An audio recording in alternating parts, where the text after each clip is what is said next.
I want you to grab paper, pencil, any pencil, number 2, a 2B, HB. I'm going to be using a mechanical pencil, but even then, when I use a mechanical pencil that we would generally use for writing, I am going to be using my drawing grip.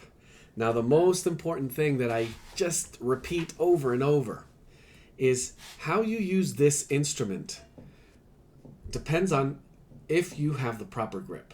Now, you were taught way, way back to hold it like this because this is how you use it for writing. And at some point, I believe all of us, we used to probably grab it like this. And they use not mechanical pencil, but crayons maybe. And slowly we figured out that there are easier ways. But the one that, if you haven't tried, which is the proper grip for drawing. So remember, writing, drawing should be using your index finger, middle finger, and thumb. And just holding it, even if you feel like you have to hold it this close to the tip so you have a little more control. The longer you hold it, the better quality of line. But the key is going to be in the pressure you can apply. So variations of pressure, light or much, much lighter. And also the range of motion. Notice that if you do this, it starts coming from your shoulder and maybe from your elbow, not all wrist and fingers. So I want to take you to image 1 here, and I have this little bird. So, yay, beautiful little bird. What do I see? I'm going to draw a bird. So I'm going to do 2 birds on this page. And they're going to be quick 1, 2, 3 minute sketches.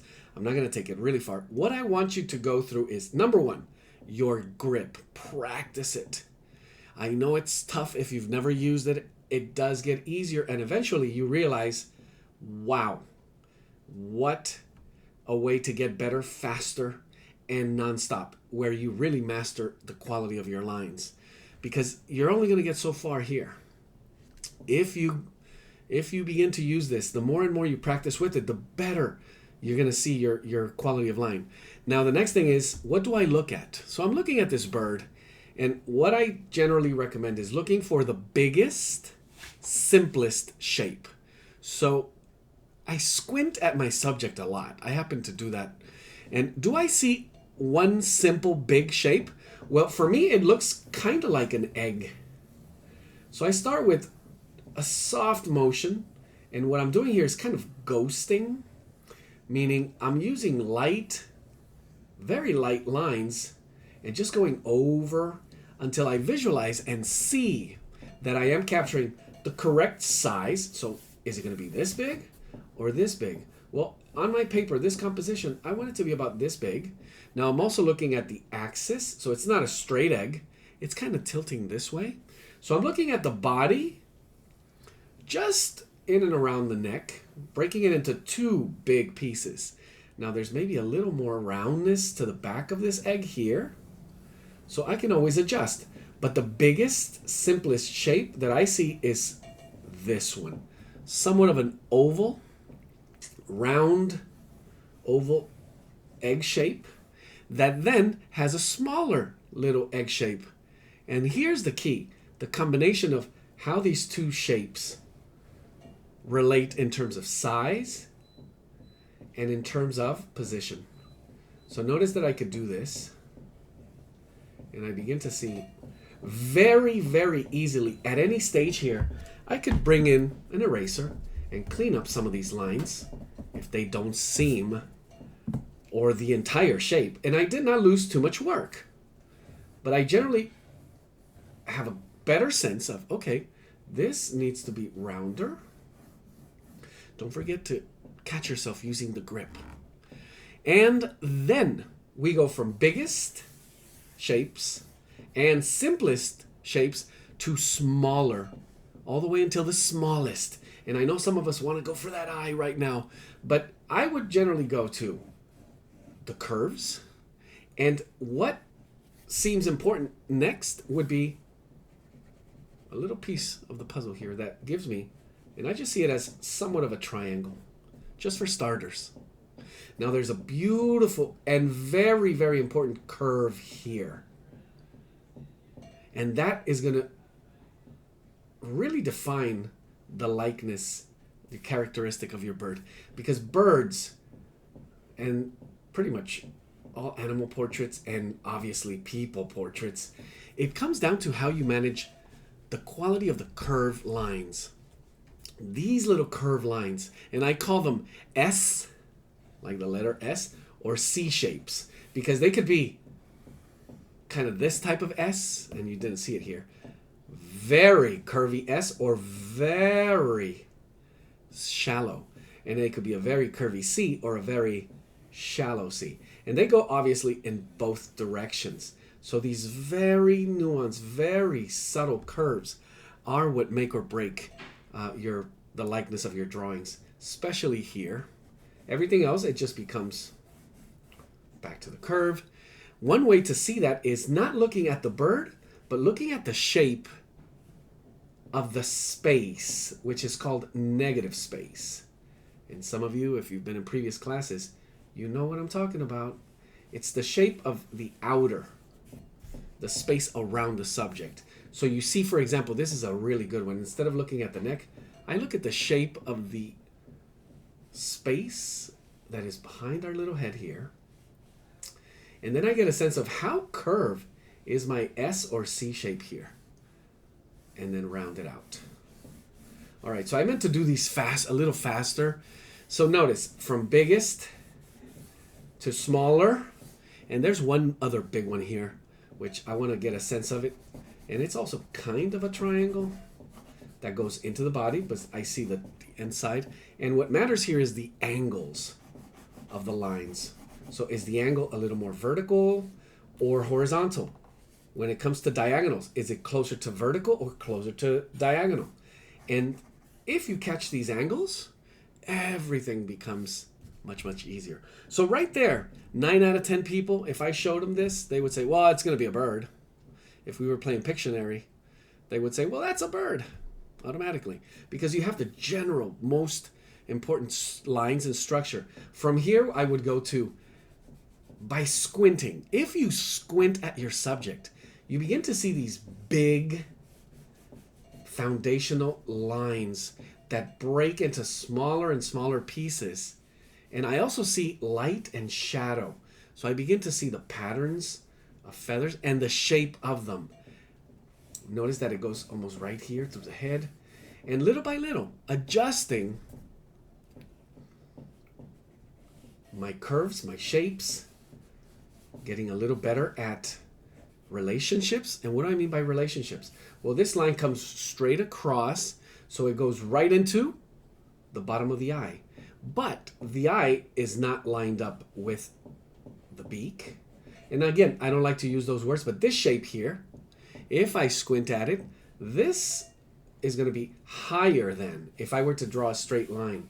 So this, where we place our elements in relationship to the other elements, there's always clues that you need to find and get really, really good at finding and then confirming them. And just like that, we have something that we can work with very quickly. And obviously I'm now adding all the other elements. And what then becomes what we call detail. But just a quick warm-up sketch. Let's go ahead and do one more. This one's going to be just a little bit looser. And it's going to be this one. So here we are. One more. What is the biggest shape you see? So take your time. Sometimes it takes a few seconds, maybe a few minutes, to actually see the whole shape. Which is the one? And, well, it looks like a bowling pin kind of.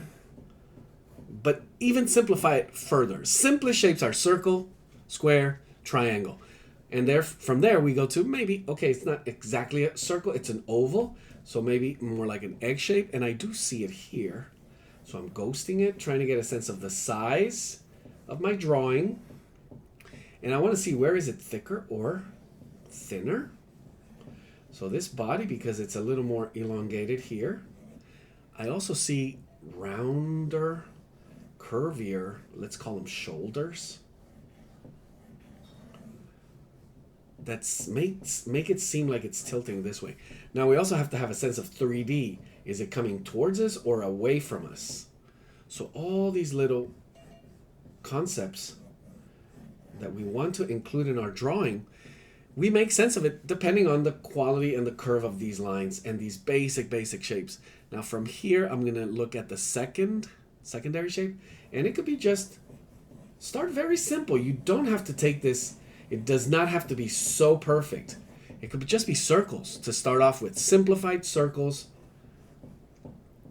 that could get smaller and smaller, rounder inside of it. As long as you don't confuse yourself, meaning you don't add so many that, oh, what was this one supposed to be? What was I looking at here? You could simplify the shapes and maybe make this one a cone, for example.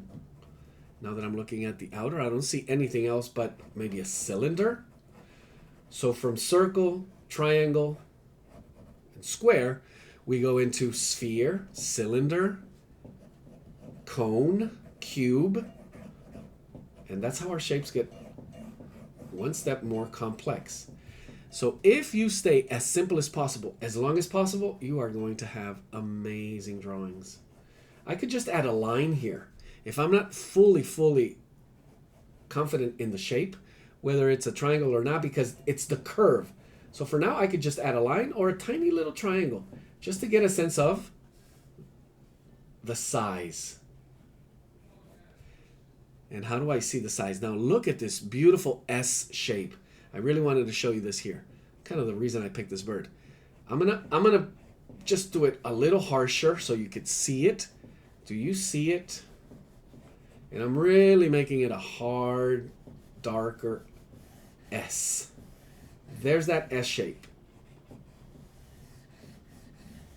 Right there.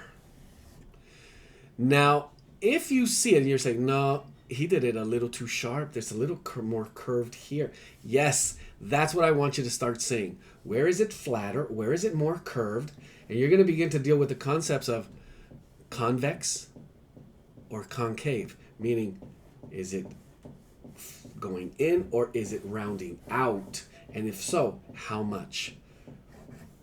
And from there, we also use a little bit of our intuition, that artistic flexibility, the looseness that I called, and the looseness of your mind. It's not about just drawing loose, careless lines. It's about looseness and not forgetting that you're looking at a subject. So another thing I like to stress and point out is the longer you look at your subject, at your reference, meaning, if you're looking at your reference for 10 seconds, you should only be glancing at your own paper for 1 second. And you'll say, like, how is that possible? How does that work?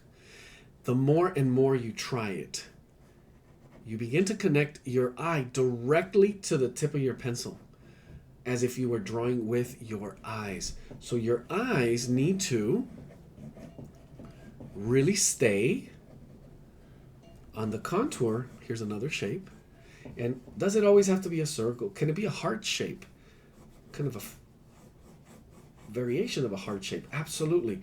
How you see shapes, you're going to show us how you see things. That's what art is great at. We get to see how you think. We get to see how you see.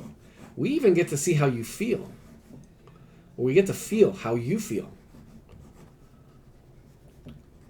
And just finish it up here quickly with a couple of cones or sort of semi-cylinders here. And very loose. Just a couple lines.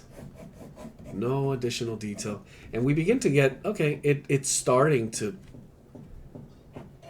with a few smaller, more precise touches. And then, of course, all of that detail, which is where we're going to go today. So 2 quick sketches with the philosophy of biggest and simplest to smaller and smallest and more complex. The other one I should mention is you want to start light and then to dark. So you start big, simple, and light, and we work our way to complex, small, and dark. So let's go to our first exercise. And our exercise, actually. So I have a drawing. These are by the great artist John Ruskin. And I emailed you the images where you can select. They look very similar. I am going to move over to our watercolor paper. So if you have your sketchbook and watercolor paper, as I mentioned, I'm going to be using Cold Press 9x12 by Canson. And I want to get a good size, get a good range. Now, if I make it too big, I'm going to spend a lot more time working the details. And the exercise today is going to focus on that. How far in terms of detail do I need to go for my drawing to work? That's going to be the question that you're going to be asking. When am I done? Okay, no, one more, that one, no, a couple more. Okay, now it's done. How do you make that decision? How do we all make that decision? And I always bring in the metaphor of cooking, where no, it still needs a few more minutes, and then whoops, it burnt. It got overcooked. So not one or the other. You want to be in that, yes, that was perfect. How do we do that with drawing? So let's start. And I'm going to be working on the one that you see at the top. Even though they're very similar, I'm going to be starting with the angle, but the biggest and simplest shape, which is this egg shape here. That would be from the chest to the back all the way to the tail, but just the simple shape. And what I'm looking for is the general size. Is this going to fit in my composition, or am I going to run out of space here or here? So I'm visualizing the whole thing. And is this going to be big or too small? I want to go ahead and work this out just to get a sense of angle. And another smaller shape here, which eventually will become that tail. The rounding. And here I pause. I want to make sure I get a good read of the angle. So I want to see the axis. You know, like when you think of planet Earth, there's an axis, a tilt to it, where it rotates on. So here I want you to get a sense of, is it tilting, turning? And if so, can I see that line in order to get a sense of the size as well? And I should be mentioning, you should be looking at your reference so closely at this stage, where your eyes are 90, 95, 99% of the time on your subject. That is the only way you will really capture likeness, the information, by seeing it. It makes sense, doesn't it? If you're not looking at it, if you're just looking at your paper and glancing over at the reference, it means you're making up more information than you're actually looking at. So the more you look at it, and the more you loosen up your hand to imitate what your eye sees, that's the way you get loose lines and little by little more accurate lines. So from here, I think I have a good sense of what is basically the stick figure, the skeleton of my drawing. I want to take one more, which is this angle. Now there's ways to measure this. I could actually, if you have a print or your reference, you could actually lay the pencil right over and get a feel for what that angle is, and not visualize it, but actually just replicate it. So this should not be, let's call it like a clock. It's definitely not 12 o'clock. It's not 1 o'clock. Is it 3 o'clock? It's I would call it like 2:45, which is right there for me. And then I'm going to get a sense of the size, meaning how far in terms of length here, and that triangular shape. Even though there's curves, I'm still focusing on biggest and simplest shapes. So there we have the beginnings.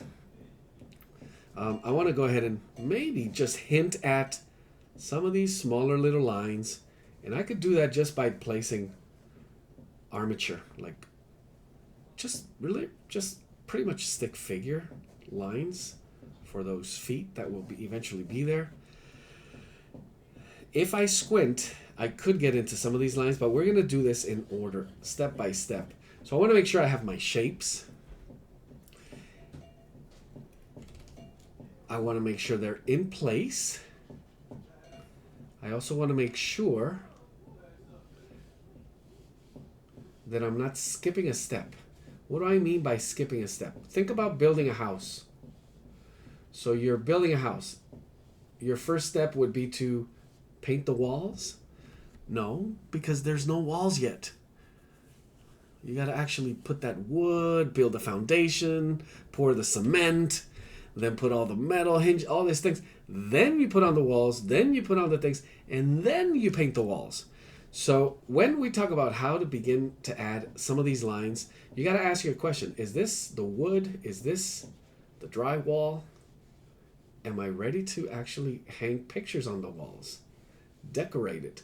That's how far, that's how long you're going to want to wait to think about what we usually consider detail. So all of these little lines, right now, truth is they don't matter. I could consider how it's going to be affected later in my strategy, but I am not concerned. What I want is still biggest, simplest. And in this case, I'm going to be trying to capture that S shape. So I hope you could see it here.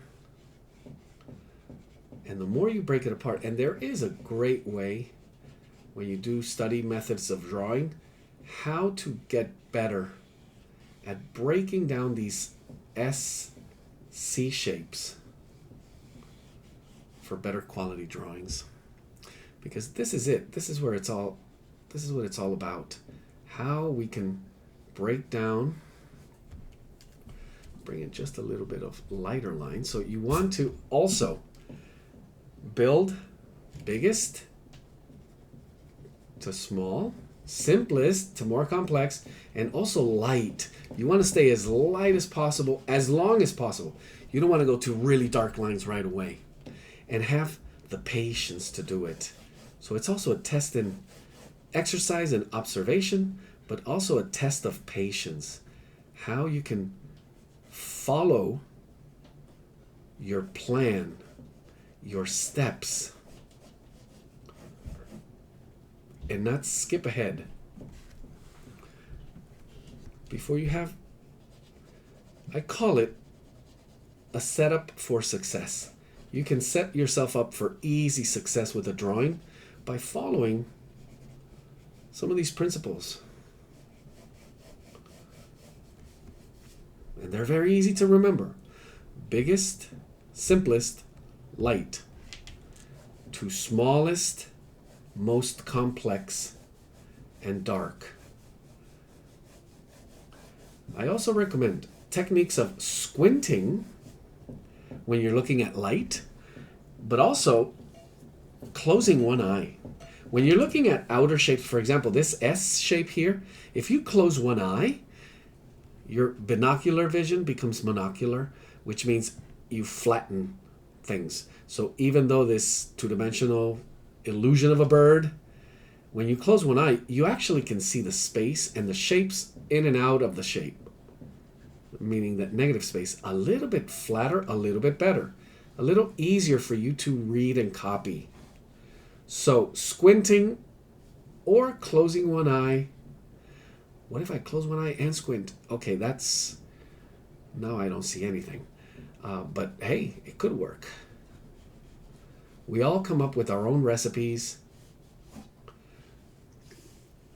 and kind of become aware of what works and what does not work for the way we see things. Okay, so here comes the other S shape. And this one, how do we build it up? So I know it starts right about here. And there's a little bit of throat here, so I could break it down by seeing the angles. So where the major curves are, I could still, without using curves, use straight lines. And little by little, notice here, straight lines, break the straight lines into smaller and smaller curves that become a little more precise. And then I check it and compare it to the negative space. And I see what my level of accuracy is, right? What am I thinking about here? Biggest, simplest, lightest. Now I'm going smaller, more complex, and a little darker. But you do not want to be painting the walls. You're still adding armature, setting it up. Now we go into a smaller shape.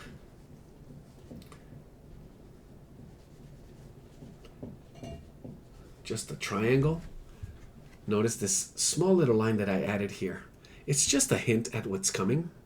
And that's that part of the mouth that goes right here almost into this cheek here under the throat. And gonna point right to the eye as well. So one of the things I want to do here is begin to kind of think about this next shape. It's a focal point. So in relationship to this corner, and I measure it, okay, let's draw a straight line. And you could actually just place this on your reference right, let's say at the tip of the beak here. And it goes way over, so the eye does not line up with that. What about with this lower part? If I line up straight horizontal line, it lines up right with the bottom of the eye. Now I want to find the space, the distance between. What is a clue? What kind of clue can show me where the eye lines up vertically? So I could do that and find a line. It's a little tricky because it's just inside this chest, this part of the chest right here. So I would point that right there. So I have this, the lower part, and this pointing right at this spot here. So I'm going to lightly go with biggest, simplest, and lightest, and see if that kind of begins to resemble the size, the shape, the position. And now I'm going to add just a few strokes, a couple of lines.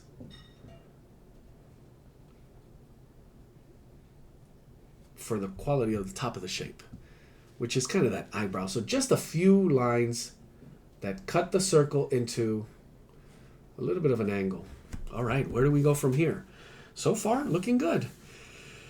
Looking at the overall, you could begin to kind of branch out. Okay, now I would go right into all of the details of the face. I still need to work the areas of wing, and still, if you were going from biggest, simplest, where would you go next? Now, one of the biggest I see here is this one.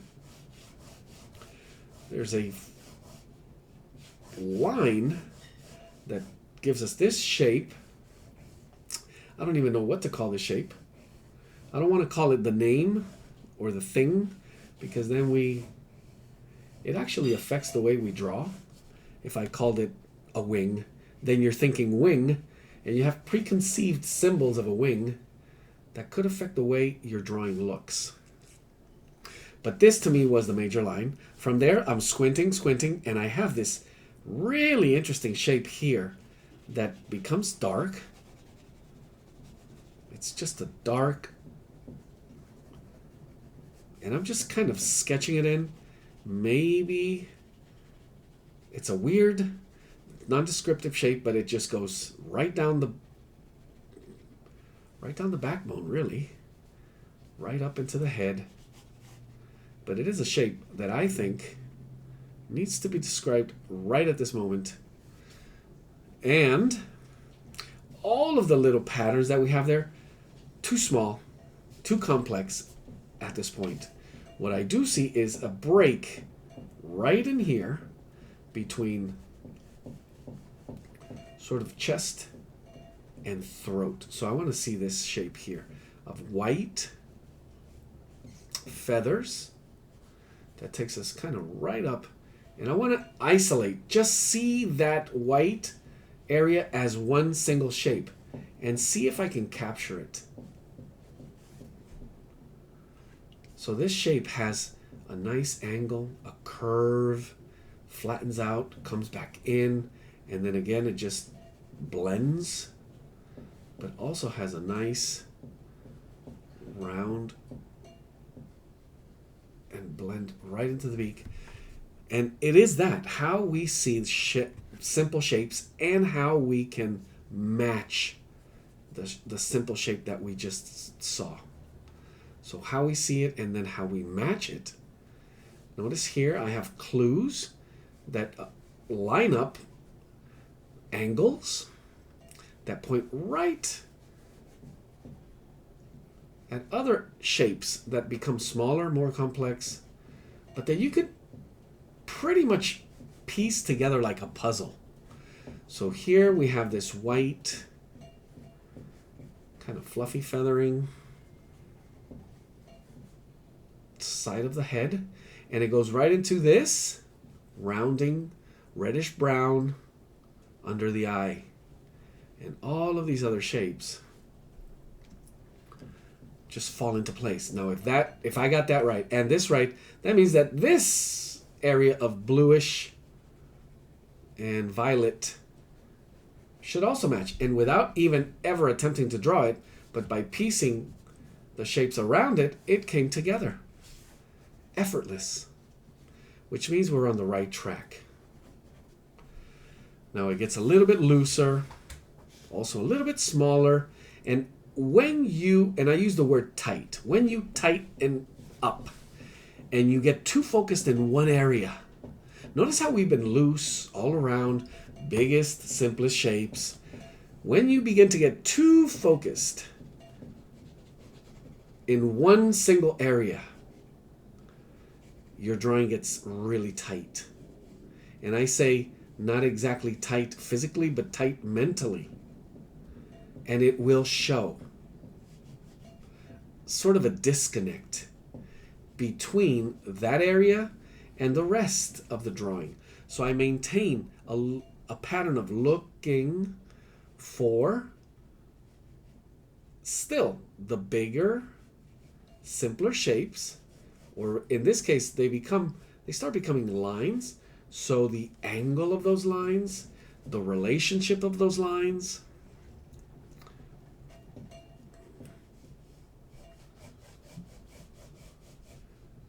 not to forget, avoiding this area here. Let's go for that little cylinder. And the space between the legs is actually another shape. Squinting, closing one eye, I see it. And there is no detail needed. Just the right size, the right angle.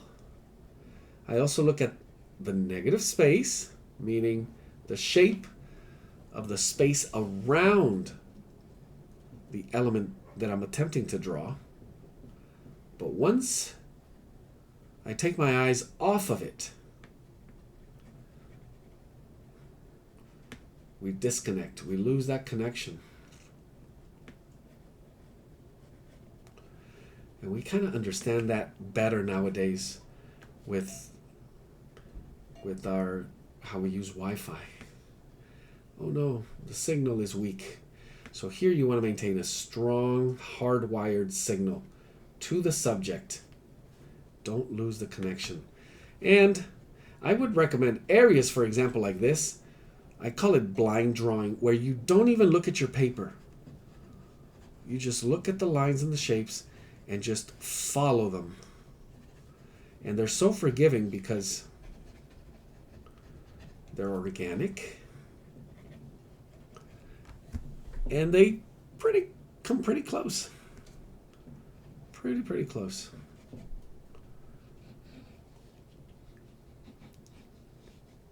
There we have it. Now, once I get here, yes, I need a few lines to describe this smaller, more complex, kind of a hint at the direction and some of the patterns. Notice it almost becomes letter U's. So how precise do I need this to be? It's going to be a matter of still understanding simplified shapes, how you see those smaller shapes.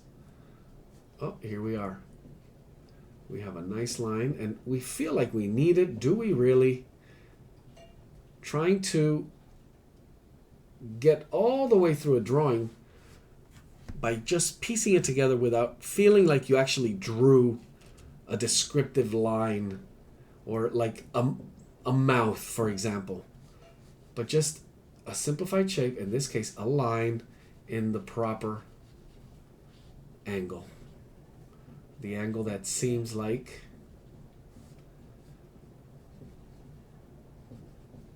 what we had in our subject.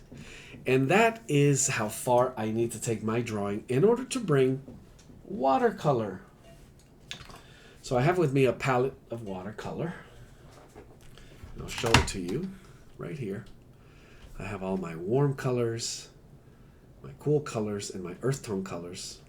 Aquas, turquoise, and greens, but most of them just based on cool, warm temperatures.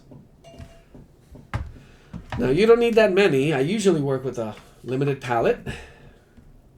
Now, how does this apply to? Now, two major things for watercolor: wet on dry or wet on wet. Now, we're going to do a little bit of both. Although my favorite is wet on wet, I'm going to just show you with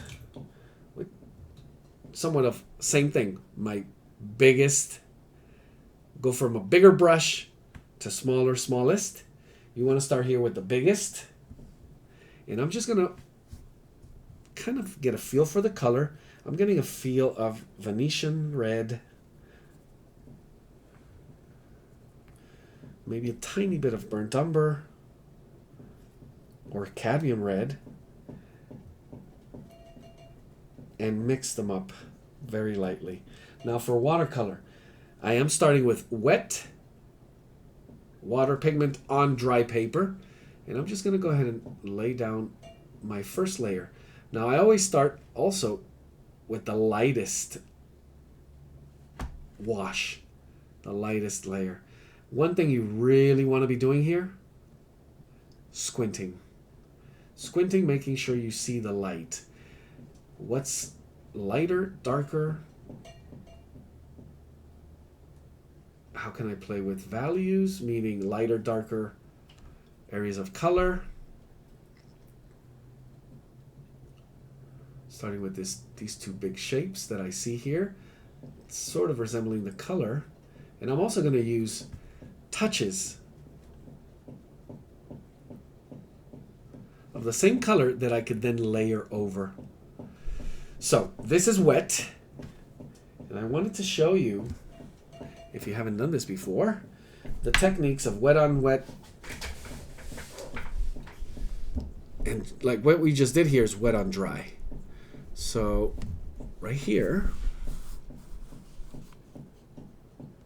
I'm going to switch over, and you can see how wet it is because you could see the water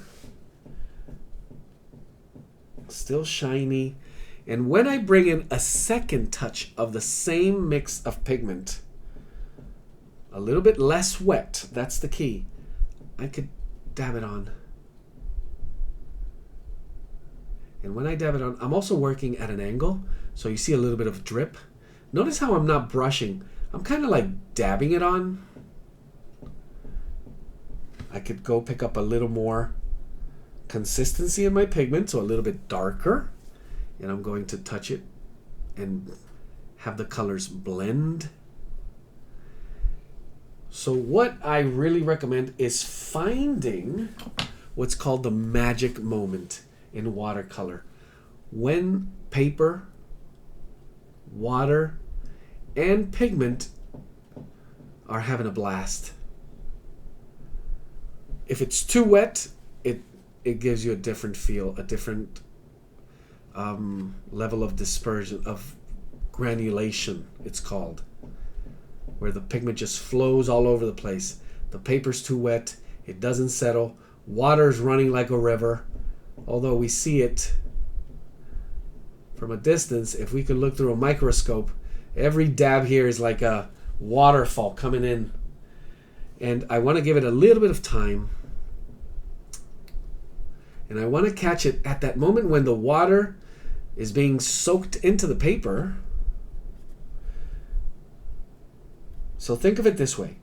We have wet, then you have moist. After moist, it becomes damp, and from damp, it goes dry. You want to be aware of what is the ultimate moisture on the paper and the amount of water and pigment that you're bringing in. And you'll see here how that's beginning to look. It's almost automatic texture. How did he do those feathers? Well, you saw me just dab it in, shifting a little bit the color, but it's the technique of wet on wet, and the least amount of strokes that you do on watercolor, the better it looks.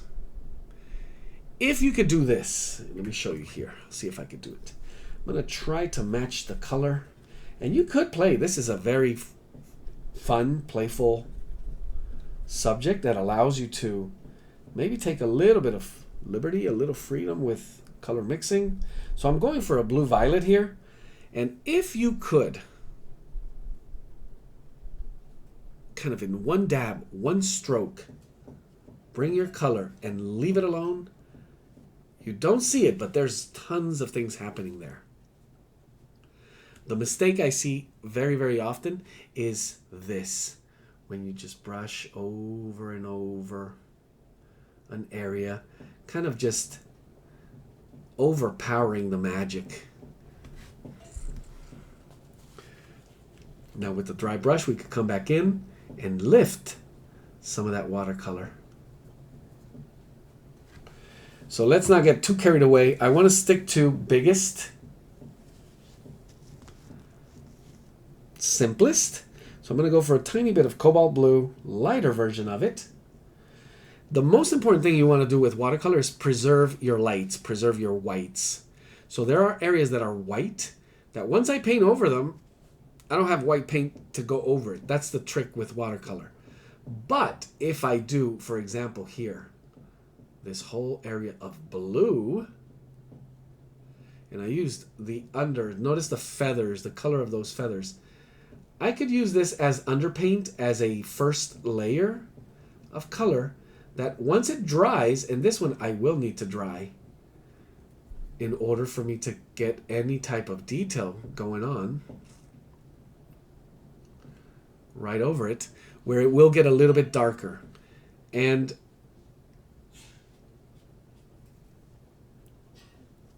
that's the part of planning a watercolor. Okay, which color do I put down first? Knowing that I could come back later and touch it right over. So I added a little bit of turquoise or a little bit of cerulean blue, light, cold blue, cool blue, to this cobalt blue. And it pops up here and there. All of this I'm doing wet on dry. Now notice this layering of color right over that previous brown, burnt umber that I laid over. So you begin to see how color reacts to the color underneath it. And the mixture of this violet with this aqua. And I don't want to overdo any of these colors, but just little by little, building them up.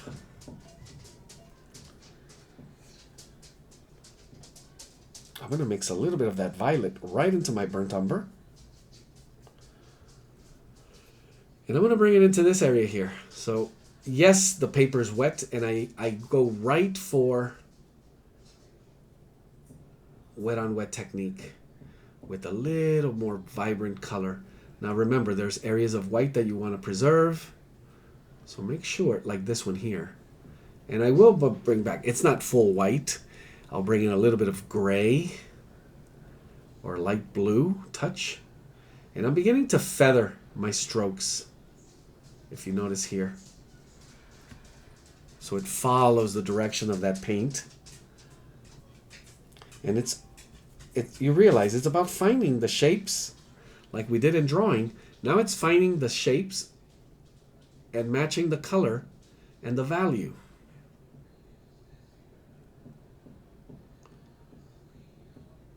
And really pushing, learning how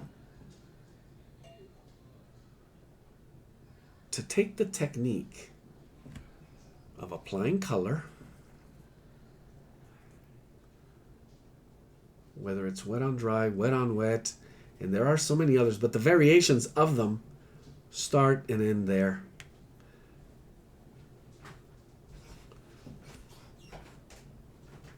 Fundamentally, you have how wet, how dry, and the variations that you'll see me come to next. I'm going to begin to add a little more red into my violet, and I'm going to go with a cool red, so alizarin crimson or sort of a magenta, and I want to make this just a little more vibrant the way I actually see it. So see it here, a little reddish violet, just to bring together some of that blue violet and that burnt umber we used earlier. And the same thing, I don't want to go too far too fast by over using some of these colors. Now we have some small little specks of turquoise here. You want to strategize, okay, how am I going to get that color on after I color an area like this? So we know it needs to be laid down first or as an underlayer in order to come back to it with those details. So one of them that I mentioned earlier was, before I go there, I just want to add this because it's still moist. It's a little bit of this sort of emerald, a few emerald spots that it has going on there. I should mention also patience, how patience comes into play when you're adding pigment water. Bringing in a little paper towel, adding a little too much water there.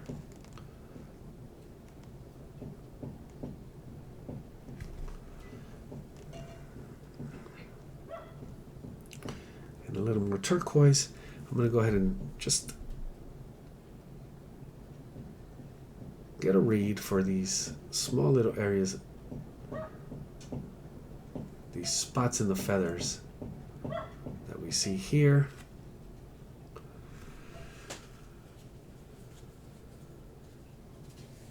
I'm going to go ahead and switch to a smaller brush.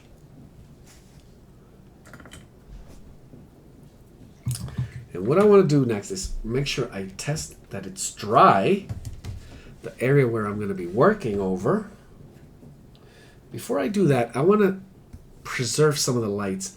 So I'm going to go in, what I see are smaller.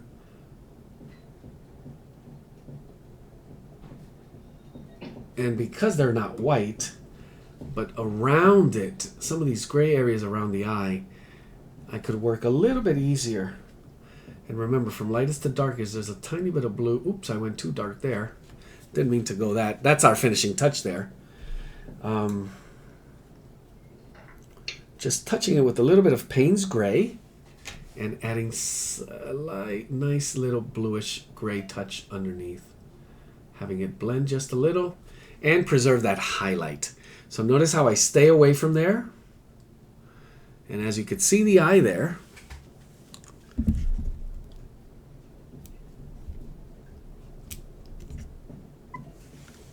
right in here, I just left a little bit of untouched paper, my highlight.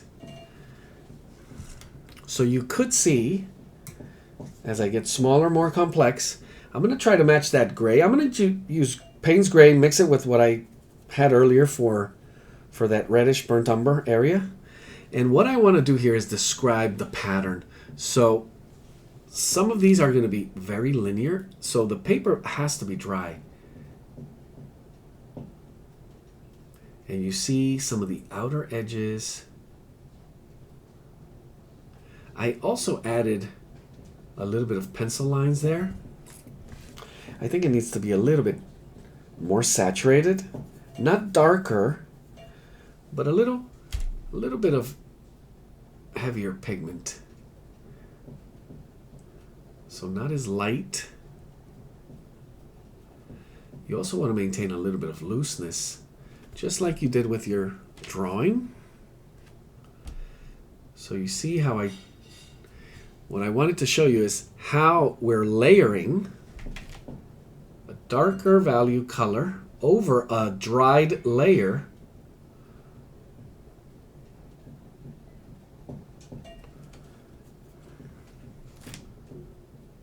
And glazing it, having the combination with these smaller little patterns.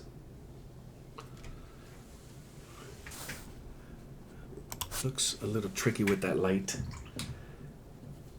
And before you go too heavy, making sure you keep the level. So I'm using a really very thin, a small synthetic #1 brush, round. And you could even go smaller if you want a little more accuracy with these types of lines. Now for me, once I get the feel for it, I want to get a sense of more of a gesture line here. So the rhythm of the line, a little bit the thickness as well. And as it dries, I know there will be a little color shift. So let me add a little more burnt umber here and in between the lines right here. So we're getting to that stage where, okay, it's getting closer and closer to the smallest and more complex. And also finer, sharper, and darker. So here is where we really need to become more patient.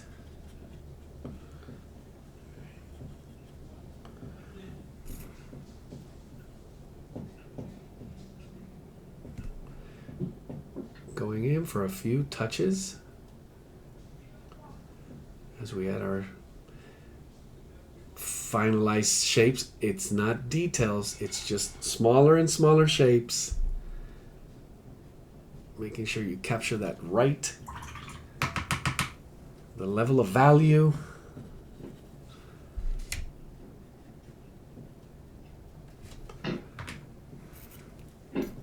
And for a painting like this, with the kind of exercises that I wanted to bring out for you to test, for you to be more confident with your drawing, how you approach it all the way from the beginning, you begin to see how it starts coming together. But obviously it will take layers, and for those layers to come together, it will take drying time in between those layers. But little by little, we begin to see it come together, and how all that patient work that we put together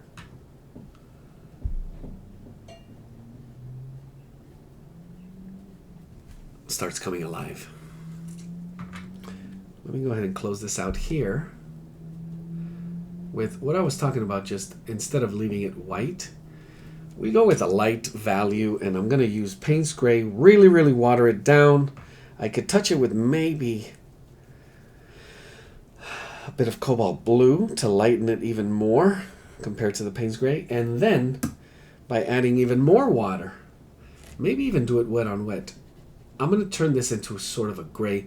I don't want to see white unless I absolutely read it as white, which creates a little more color contrast and makes this a little closer to what we're actually looking at.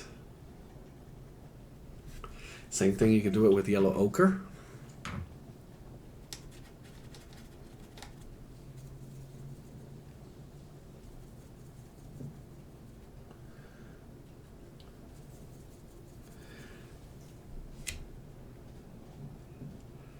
Just bring a few dabs, a few strokes, making sure you switch to the proper brush for each one of these. You don't want to be doing small little strokes or big wet strokes with the wrong brush.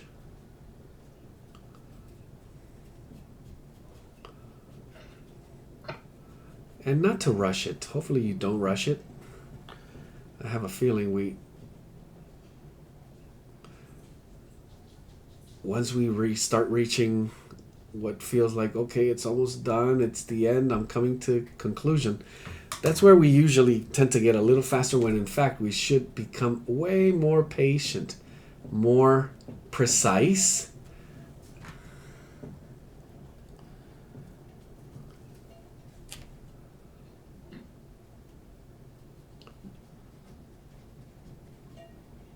And sometimes the best thing is to step back.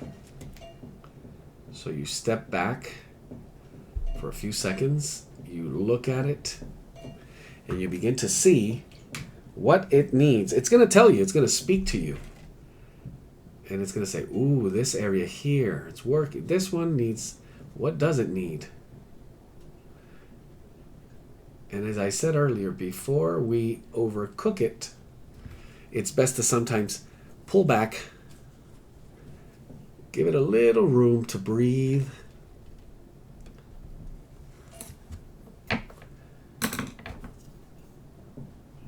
And make better decisions before it's too late.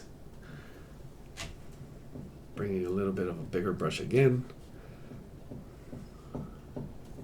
Just dabbing a little bit of gray on there. How and when to use wet on dry, wet on wet. It's basically getting to know your technique, what works better for you.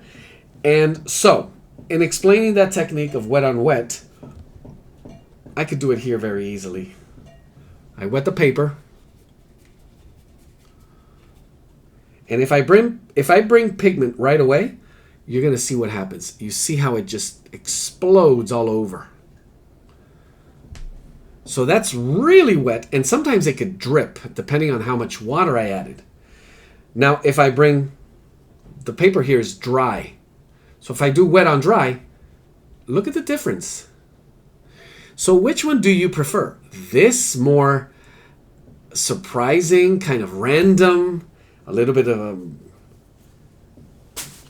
I don't want to say chaotic, but beautiful. There's beautiful textures, almost automatic. That I call there, that are very, very rich, which is what I begin to look for. Because here, you're more coloring, and I'm not saying it doesn't work, but if I were to bring a secondary layer of, remember I added water, then touched it. Here, it's still wet, because it was wet on dry. If I touch it with, let's say, a second color, notice how it reacts.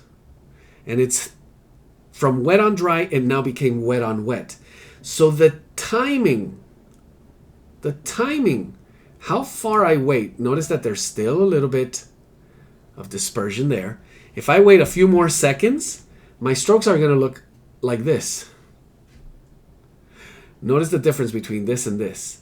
So just like a cook, and I should have said it a little clearer, depending on your own pace, depending on what you like, which look do you like more? And you're going to have to use both, wet on wet, wet on dry, because there's always going to be variations right between those. It's the timing and how I read the moisture on my paper, and how I manage how much water is in my brush, how much water is in my paper, and how wet or dry they are as I continue adding my layers. So there we have it. I hope you guys enjoyed it.